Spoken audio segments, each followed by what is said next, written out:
जंगल जंगल बात चली है, पता चला है यस बैंक एफपीओ लेकर आ रहा है 15,000 करोड़ के। लेकिन ये एफपीओ है क्या, कैसे खरीदें या नहीं, सब कुछ बताएंगे और आपको डिसीजन लेने में हेल्प भी करेंगे, आज आसान भाषा में, मेरे यानी प्रतीक्षा के साथ। लेकिन एफपीओ के पहले समझेंगे आईपीओ। मान लीजिए शशांक ओबेरॉय एक पान की दुकान खोलता है, नाम बनारसी पान भंडार प्राइवेट लिमिटेड। शशांक को इसमें प्रॉफिट होना शुरू हो जाता है, तो शशांक सोचता है कि क्यों ना लोन लेकर इस पान की दुकान को बढ़ाकर इसे परचून की दुकान में बदल दिया जाए। लेकिन एक दिक्कत है, उसे कहीं से लोन नहीं मिल पा रहा, तो शशांक मन महसूस कर रह जाता है और देख पराई चूपड़ी ललचाना बंद कर देता है। एक दिन उसके पास पान खाने असलम चचा आते हैं, बोलते हैं पान की दुकान तो बहुत अच्छी जगह लगाई है, यहाँ पर परचून की दुकान खोल लो, आधे पैसे मैं दूंगा मगर आधा प्रॉफिट भी मेरा होगा। बेशक असलम चचा ने शशांक के मन की बात छीन ली थी, लेकिन शशांक नहीं माना और उसके पास एक वैलिड रीजन है, क्योंकि शशांक ने अपनी दुकान को बहुत मेहनत से एस्टैब्लिश किया था।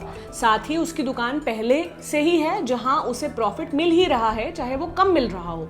तो सिर्फ आधे पैसे लगाकर असलम चचा आधी कंपनी के मालिक बन जाएंगे। लेकिन पिछले सारे पैसों का क्या, उसकी प्राइम लोकेशन का क्या, जो पहले से शशांक के पास है। 2 साल से उसने जो गुडविल यानी साख या जो लोगों में अपनी पहचान कमाई है, उसका क्या।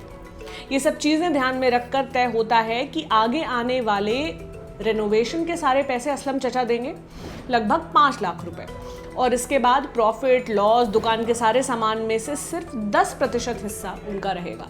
अगर दुकान बिकती है तो उसका भी। यूं 5 लाख रुपए में असलम चचा को 10% की हिस्सेदारी मिल जाती है। अब शशांक 4 और ऐसे लोग ढूंढता है, उन्हें भी 5-5 लाख पे दुकान की 10-10% हिस्सेदारी दे देता है। यानी शशांक अपनी दुकान की 50% हिस्सेदारी बेच के 25 लाख रुपए जुटा लेता है।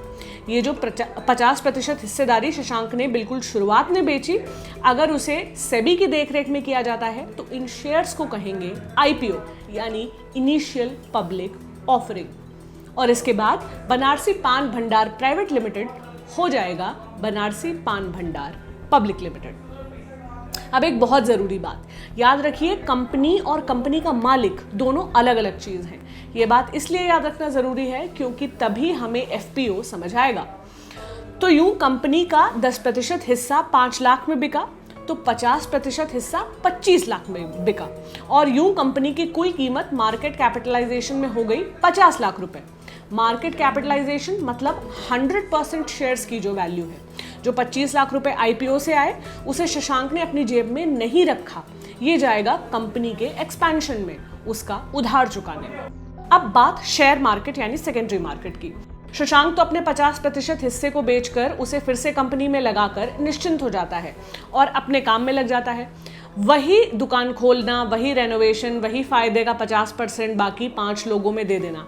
लेकिन बाकी 5 लोग अपने अपने शेयर खरीदने बेचने लग जाते हैं। जैसे असलम चचा अपने 10% शेयर में से 5% शेयर 4 लाख में बेच देते हैं, इसे कोई 7वां खरीद लेता है।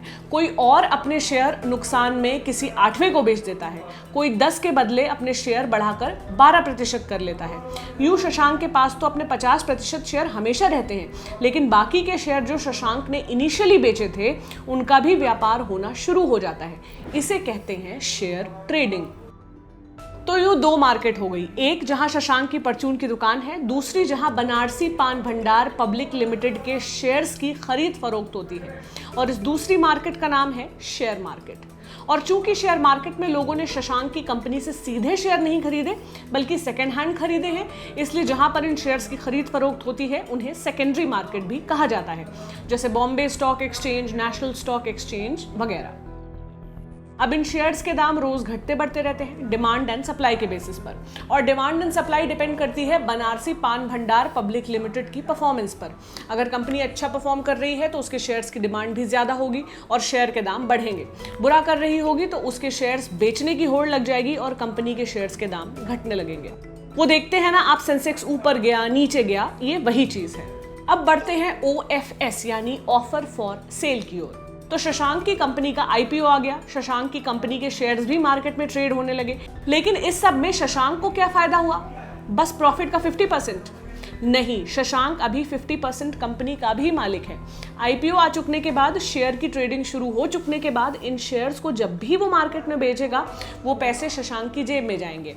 अपने शेयर यानी 50% में से वो कितने भी शेयर मार्केट में करंट रेट पर बेचकर पैसे कमा सकता है। आप देखते हैं ना कि मुकेश अंबानी दुनिया के टॉप 10 रईसों में से एक हैं। अमेज़न कंपनी के मालिक जेफ बेजोस दुनिया के सबसे अमीर आदमी हैं। वो उन्हीं शेयर्स के चलते जो उनके पास हैं। इन शेयर्स की मार्केट में जितनी वैल्यू बढ़ती जाएगी, शेयर होल्डर्स और अमीर होते जाएंगे। अच्छा, शेयर्स की छोटी मोटी खरीद फरोख्त तो शशांक कभी भी कर सकता है, लेकिन अगर उसको बड़ी खरीद फरोख्त करनी है तो उसे सबसे पहले सेबी को इन्फॉर्म करना होगा। बड़ी मात्रा में शशांक क्या कोई भी शेयर खरीदे या बेचे, दोनों ही स्थितियों में उसे सेबी को इन्फॉर्म करना होता है। इन खरीद फरोख्त को बल्क डील और ब्लॉक डील कहा जाता है। इन बल्क डील्स की जानकारी पारदर्शी रूप से सभी के लिए उपलब्ध रहती है, ताकि बाकी इन्वेस्टर्स डिमांड सप्लाई का गुणा भाग लें और पर्याप्त रूप से सचेत हो जाएं। शशांक जैसे कंपनी के मालिकों, जिन्हें प्रमोटर्स भी कहा जाता है, के पास शेयर्स बेचने का एक और आसान रास्ता है, जिसे कहते हैं OFS, ऑफर फॉर सेल। इसके बारे में बस इतना जान लीजिए कि ये भी कमोबेश बल्क डील जैसा ही है, और बल्क डील हो या OFS, इनसे बिकने वाले शेयर्स की राशि शशांक की जेब में जाएगी। आपको पता ही है, शशांक और शशांक की कंपनी दोनों अलग अलग है। कॉमर्स वाले जानते हैं यही बिजनेस का थंब रूल है। अब बात FPO की। सोचिए, कंपनी यानी बनारसी पान भंडार पब्लिक लिमिटेड के पास एक भी शेयर नहीं है।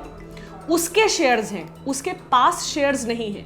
तो अगर कंपनी को पैसे चाहिए होंगे तो कहां से आएंगे? सिंपल है, कंपनी को जो प्रॉफिट हो रहा है वही थोड़ा बहुत शेयर होल्डर्स के पास जाएगा और थोड़ा बहुत कंपनी में लगेगा।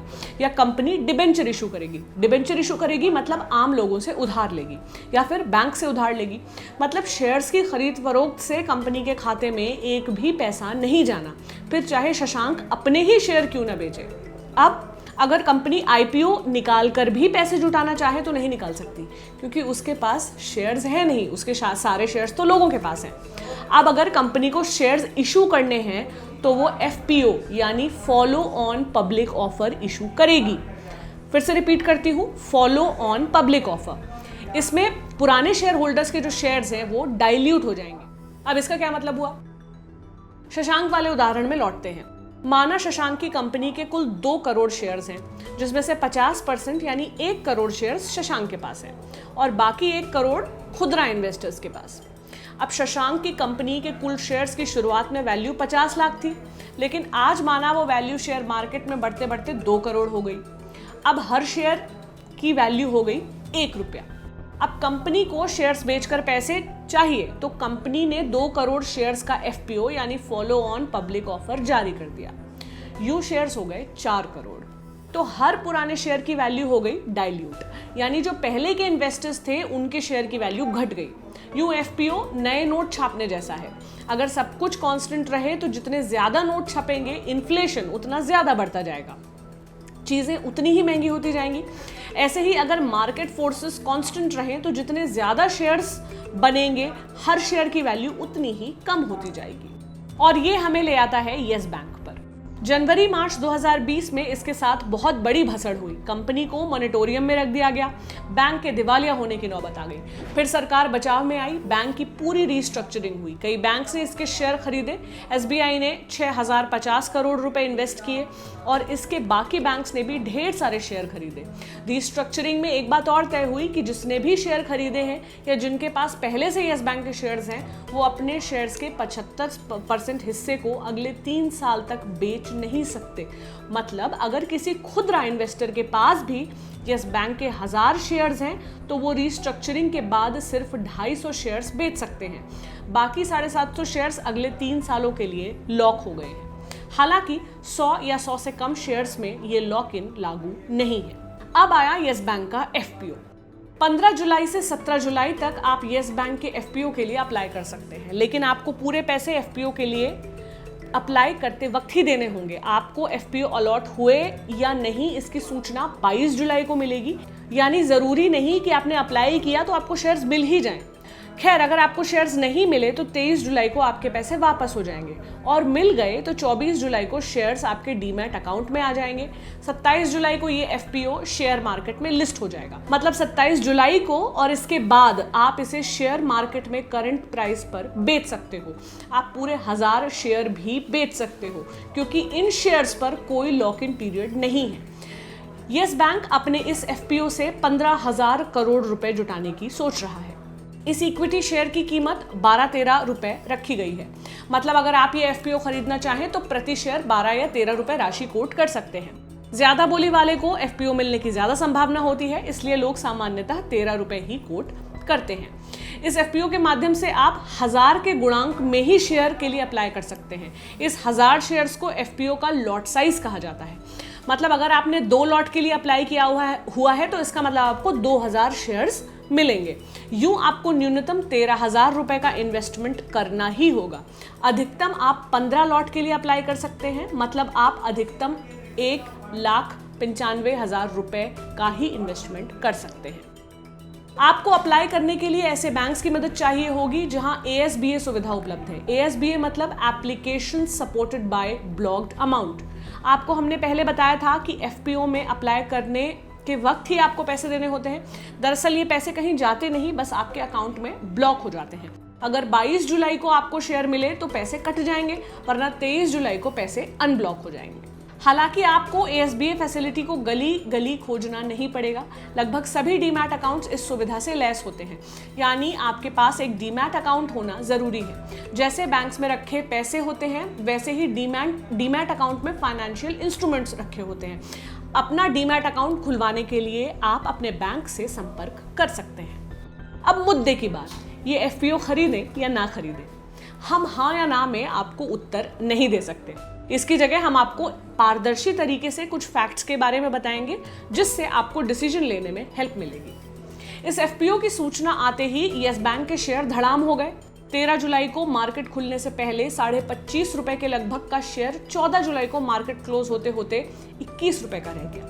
यूं अगर ये लिस्टिंग के दिन यानी 27 जुलाई को ये घटते घटते 13 रुपए के आसपास का हो गया तो आपको कोई फायदा नहीं हुआ, और इससे कम का हुआ तो उल्टा नुकसान ना हो जाए।